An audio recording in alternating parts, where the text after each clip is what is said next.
तो हम लोग पढ़ने वाले हैं linear equation in two variable और आप हो हेमंत अग्रवाल के साथ और हम पढ़ने वाले हैं मैथ का first chapter linear equation in two variable और इसमें हम लोग स्टडी में दिया हुआ है कुछ पॉइंट्स हमारे पास में। तो ये फर्स्ट पॉइंट हमारे पास में दिया है method of solving linear equation in two variable graphical method. क्या दिया है फर्स्ट वाला? ग्राफिकल मेथड और क्रैमर्स मेथड।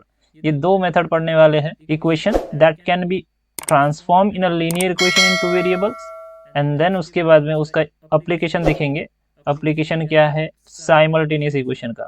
तो ये चीजें है जो हमें पढ़नी है। तो फर्स्ट हमारा क्या रहेगा? ग्राफिकल मेथड, दूसरा रहेगा क्रैमर्स मेथड। देन उसके बाद में हम लोग linear equation in two variable क्या होता है ये समझेंगे एंड देन उसके बाद में एप्लीकेशन ऑफ साइमल्टेनियस इक्वेशन। तो यहाँ आगे आ गए हैं। लेट्स रिकॉल में चेक कर लेते हैं हम लोगों ने क्या क्या देखना है।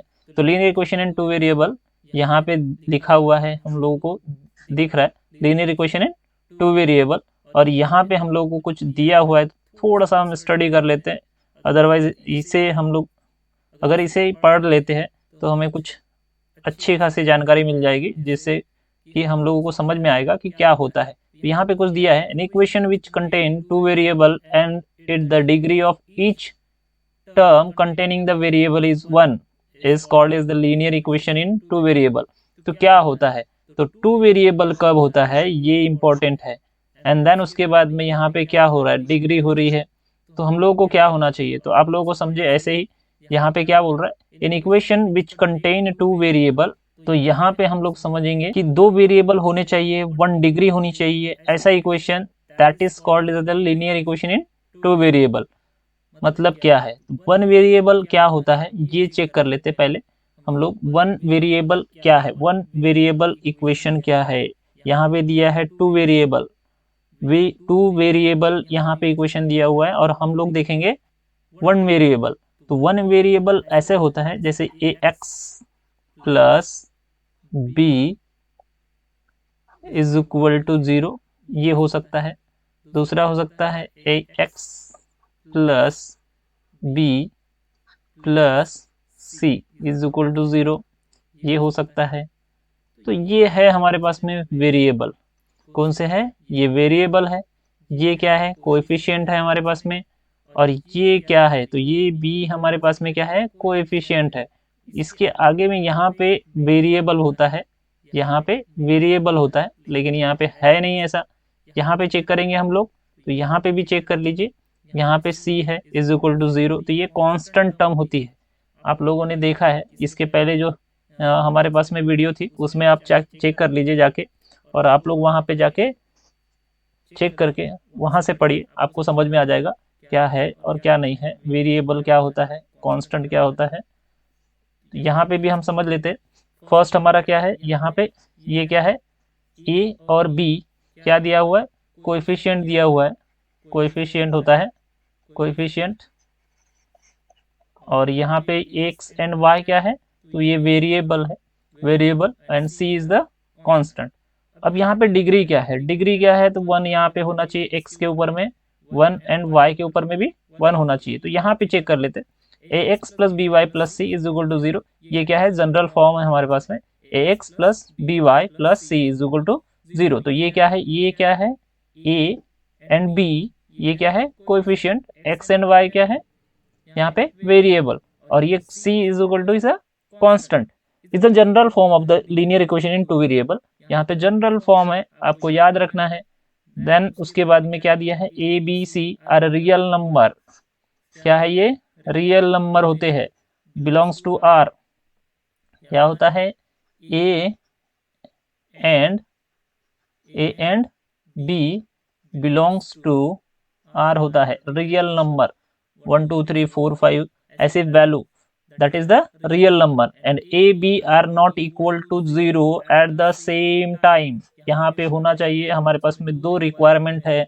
जो फर्स्ट रिक्वायरमेंट है हमारे पास में a b c are real number and a b are not equal to 0। यहाँ पे दोनों वेरिएबल क्या होने चाहिए? 0 नहीं होने चाहिए। तो यहाँ पे आपको याद रखना है, ये ऐसे याद रहेंगे तो ही हम लोग बोल पाएंगे कि हमें यहाँ पे ये linear equation in two variable क्या होते हैं। देन उसके बाद में यहाँ पे कुछ एक्टिविटी दी हुई है, हम लोग एक्टिविटी चेक कर लेंगे क्या है और क्या नहीं है। तो कंप्लीट द फॉलोइंग टेबल्स, यहाँ पे इक्वेशन दिया हुआ है आपको, एंड देन यहाँ पे क्वेश्चन पूछा गया है, इज द इक्वेशन और linear equation in two variable, ये टू वेरिएबल है या नहीं है ये चेक करना है। तो हम लोग को टू वेरिएबल देखने के लिए क्या क्या जरूरी है वो चेक कर लेते हैं। फर्स्ट हमारे पास में A B C are real number होने चाहिए। दूसरा A B are not equal to 0 होना चाहिए। ए और बी एक ही इक्वेशन में सेम टाइम में क्या होना चाहिए, 0 नहीं होना चाहिए। एंड देन उसके बाद में टू वेरिएबल और डिग्री होना जरूरी है। Degree of each term containing variable is 1 होनी चाहिए। 1 वेरिएबल, यहाँ पे 2 वेरिएबल है और उसमें क्या होना चाहिए, 1 वेरिएबल के ऊपर में जो हमारे पास में यहाँ स्क्वायर होता है, यहाँ पे 1 होना चाहिए, स्क्वायर की जगह 1 होना चाहिए, ऐसा बोला गया है। तो यहाँ पे क्या दिया, linear equation in two variable, and उसके बाद में हमारे पास में दिया हुआ है containing variable is 1, containing variable is 1। तो डिग्री हमारे पास में 1 होनी चाहिए। तो आप लोगों को ये याद रखना है और हम लोग आगे देख लेते हैं कि यहाँ पे इक्वेशन क्या है। फर्स्ट वाला 4m + 3n = 12। तो यहाँ पे चेक करेंगे, यस दिया हुआ है यहाँ पे, बट यहाँ पे कैसे हो सकता है, तो यहाँ पे चेक करिए, 2 वेरिएबल है हमारे पास में, यम और यन, यहाँ पे 2 वेरिएबल है। एंड देन उसके बाद में यहाँ पे क्या है, यम की पावर 1 है, यम मतलब वहाँ पे यम और यन पे कुछ पावर दिया नहीं है, इसका मतलब क्या है, ये पावर 1 है यहाँ पे, दैट्स वाई ये क्या है, linear equation in two variable. Then उसके बाद में यहाँ पे सेकंड वाले इस पे आ जाते हैं। सेकंड वाला क्वेश्चन क्या बोल रहा है हमारे पास में, 3x² - 7y = 13। तो देखिए यहाँ पे पावर कितना है, 1 होना चाहिए। हमारी रिक्वायरमेंट क्या है, रिक्वायरमेंट है हमारे पास में कि हमारे पास 1 होना चाहिए, पावर कितनी होनी चाहिए, 1 होनी चाहिए वेरिएबल की। तो यहाँ पे कितनी है, x² है, मतलब ये क्या है हमारे पास में, नो है। ये इक्वेशन क्या है, नो है। एक ही पॉइंट से हमारे पास में पता चल जाता है कि ये लीनियर इक्वेशन टू वेरिएबल है या नहीं है। देन उसके बाद में हमारे पास में नेक्स्ट आ जाता है 3, थर्ड वाला। तो हम लोग आ गए हैं सेकंड वाले पे क्वेश्चन पे। सेकंड वाला क्वेश्चन कैसा है वो चेक कर लेते हैं। सेकंड वाला क्वेश्चन चेक करेंगे, 3x² मतलब हमारे जो जनरल जो हमारे पास में, तो हमारे पास में रिक्वायरमेंट क्या थी, तो 1 वेरिएबल नहीं होना चाहिए, दूसरा स्क्वायर जो पावर होता है वो 1 होना चाहिए। तो यहाँ पे क्या दिख रहा है, यहाँ पे दिख रहा है 3x², x² का पावर कितना है, 2 है, दैट्स वाई ये क्या है, ये हमारा 2 वेरिएबल नहीं है। तो हमारे पास में कितना होना चाहिए, 1 होना चाहिए। x का पावर कितना होना चाहिए या y की पावर कितनी होनी चाहिए, 1 होनी चाहिए, दैट्स वाई ये हमारा क्या है, नो है, मतलब हमारा 2 वेरिएबल नहीं है। देन उसके बाद में यहाँ पे थर्ड क्वेश्चन है हमारे पास में। थर्ड क्वेश्चन क्या है, √2x - √5y = 16। तो रूट में दिया हुआ है, दैट्स वाई हमारे पास में कोएफिशिएंट क्या है, कोएफिशिएंट हमारे पास में √2 है और यहाँ पे √5 है, दो हमारे पास में क्या है, रूट है, -5 है। देन उसके बाद में यहाँ पे क्या दिया है, वेरिएबल क्या क्या दिए, x एंड y दिए, 2 दिए हैं, और उसकी पावर क्या है, डिग्री क्या है, तो 1 है, दैट्स वाई ये क्या है, यस है, हमारे लिए क्या है, यस है, ये 2 वेरिएबल है। तो हमारा ये इक्वेशन क्या है, 2 वेरिएबल है। तो हमारे पास में फोर्थ वाला क्वेश्चन क्या दिया है, 0x + 6y - 3 = 0। तो यहाँ पे चेक करेंगे, तो यहाँ पे चेक करो, तो यहाँ पे 0x दिया हुआ है। 0x मतलब क्या, तो हम लोगों ने कभी पढ़ा है, तो आप लोगों ने मैथ पढ़ा होगा, तो मैथ में क्या देखा होगा, 0 × कुछ भी वैल्यू होगी, कोई भी वैल्यू होगी तो क्या होती है, 0 होती है। दैट्स वाई हमारा जो ये 0 × x होगा, ये भी क्या होगा, 0 होगा। तो हमारे पास में इक्वेशन क्या बन जाएगा, 6y - 3 = 0। तो ये तो हमारे पास में एक ही वेरिएबल है, हमारे पास में यहाँ पे x तो है ही नहीं है, मतलब क्या है, 6y - 3 = 0। तो दैट्स वाई ये क्या है हमारे पास में, ये 2 वेरिएबल नहीं है। तो यहाँ पे भी हम लोग क्या लिख देंगे, नो। तो हमारे पास में ये भी इक्वेशन क्या हो गया, नो हो गया। देन उसके बाद में यहाँ पे चेक करेंगे 5 वाले क्वेश्चन पे, 0.3x + 0y - 36 = 0। तो इसमें भी चेक करेंगे, यहाँ पे दिया हुआ है 0y, अभी दिया कि 0x क्या होता है, 0 होता है, तो 0y क्या हो जाएगा, 0 हो जाएगा। तो यहाँ पे भी हम लोग क्या कर देंगे, यहाँ पे भी इसे क्या बोल देंगे, नो बोल देंगे, that is not a two variable. 6 number, तो हमारे पास में क्या दिया है 4/x plus 5y 5/y is equal to 4। तो हम लोग यहाँ पे क्या करेंगे, 4 यहाँ पे जो दिया हुआ है x है, x को क्या करेंगे 5 से मल्टीप्लाई करेंगे और x को 4 से मल्टीप्लाई करेंगे।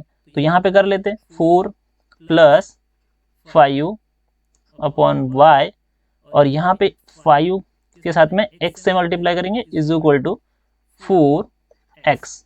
दूसरा स्टेप यहाँ पे ऐसा होगा कि y से मल्टीप्लाई करेंगे 4 को और 4x को। नेक्स्ट टर्म क्या होगी, 4 से मल्टीप्लाई करेंगे y को एंड y को मल्टीप्लाई करेंगे 4x से। तो यहाँ पे चेक करेंगे 4y plus 5x is equal to, यहाँ पे दिया है 4x, तो 4x और y से मल्टीप्लाई करेंगे तो y। तो ये क्यों कर रहे हैं हम लोग, तो यहाँ पे दिया था 2 वेरिएबल, तो हम लोग फर्स्ट टाइप में हम लोग ऐसे कर सकते 4y plus 5x is equal to 4x and y, ये हमारा क्या है रिजल्ट आएगा। और यहाँ पे चेक करेंगे तो 2 वेरिएबल एक साथ आ गए हैं, दैट्स वाई ये हमारा क्या है, ये 2 वेरिएबल नहीं है। तो हमें वेरिएबल कैसे होने चाहिए, ऐसे होने चाहिए ax plus by plus c is equal to 0 के फॉर्म में। तो दैट इज ये जनरल फॉर्म के जैसे होना चाहिए, बट यहाँ पे तो देखेंगे तो 4y plus 5x is equal to x and y दिया हुआ है, मतलब यहाँ पे क्या दिया है x एंड y दिया है, दैट्स वाई हम ये इसको क्या बोलेंगे 2 वेरिएबल नहीं है। देन उसको एक और टाइप से बना सकते हैं, जैसे यहाँ पे 4 को आप साइड में ले लीजिए और यहाँ पे लिख देंगे हम लोग 1, यहाँ पे 4 की जगह 1, 4 1 जा 4, अगर मल्टीप्लाई करते हैं तो 4 ही हो जाएगा। तो दैट्स वाई हम लोग लिख देंगे यहाँ पे x, तो 1/x में आ जाएगा। देन उसके बाद में माइनस जैसे सॉरी प्लस जैसे कि वैसे 5 को हम लोग क्या करेंगे फिर से बाहर निकाल लेंगे और यहाँ पे लिख देंगे 1/y इज इक्वल टू, तो यहाँ पे क्या हो जाएगा हमारे पास में इस तरह से क्या हो जाएगा क्वेश्चन हो जाएगा। तो यहाँ पे भी चेक करोगे तो 1/x एंड 1/y, तो ये इस तरह से नहीं होता है। यहाँ पे क्या करेंगे हम लोग, ये जो लीनियर इक्वेशन 2 वेरिएबल है ये इसको बोल सकते हैं, बट यहाँ पे हम लोग अगर इसको कन्वर्ट करेंगे तो इसका क्या हो जाएगा, जैसे यहाँ पे 1/x, इसको हम लोग क्या लिख सकते हैं x इनवर्स लिख सकते हैं, इसको क्या लिख सकते हैं x इनवर्स लिख सकते हैं, ये -1 में आ जाएगा। तो पावर कितनी होनी चाहिए 1 ही होना चाहिए। तो यहाँ पे हम लोग क्या करेंगे इसको इस इक्वेशन को, दैट इज वाई ये क्या है 2 वेरिएबल नहीं हो सकता, तो ये यहाँ पे क्या लिख देंगे नो लिख देंगे। तो इसको हम लोग क्या बोलेंगे, ये इक्वेशन नहीं है, लीनियर इक्वेशन 2 वेरिएबल नहीं है। तो दैट्स वाई यहाँ पे समझ में आया होगा, इसको मैंने क्या किया यहाँ पे 1/x किया और इसको इनवर्स कर दिया, मतलब -1 में आ गया वो। तो दैट्स वाई ये इसलिए क्या 2 वेरिएबल नहीं है। तो यहाँ दोनों तरीके से देखे हमने, यहाँ भी और इस इक्वेशन में भी, तो आप लोगों को बहुत अच्छे से समझ में आया होगा। दैट्स वाई तो कमेंट में बताइएगा इजी कौन सा था। ओके, देन उसके बाद में यहाँ पे क्या है 7th वाला क्वेश्चन चेक करेंगे। तो यहाँ पे अभी हमने देखा था 4x एंड y, तो यहाँ पे चेक करेंगे 4x and y minus 5y minus 8 is equal to 0। तो यहाँ पे क्या होना चाहिए 2 वेरिएबल होना चाहिए, 2 वेरिएबल होना चाहिए वो भी सेपरेट में। तो यहाँ पे चेक करेंगे तो x एंड y दिया हुआ है, x एंड y दिया हुआ है, दैट्स वाई यहाँ पे क्या हम लोग इसको इस फॉर्म को नहीं बोल सकते लीनियर इक्वेशन। तो हमको क्या चाहिए ax plus by plus c is equal to 0 के फॉर्म में होना चाहिए, ना कि इस तरह से x एंड y इन 2 में। तो ये हमारे पास में क्या है नो है, तो हम लोग इसे क्या बोलेंगे not a linear equation in 2 variable. तो हम लोगों ने यहाँ पे 7 जो यहाँ पे एग्जाम्पल दिया हुआ था उसको सॉल्व किया, और सॉल्व करने के बाद में आपको उसके जो एक्सप्लेनेशन भी बताया। तो आप लोग इसी तरह से सॉल्व करेंगे और इसी तरह से इसको लिखेंगे। तो कमेंट करके ज़रूर बताना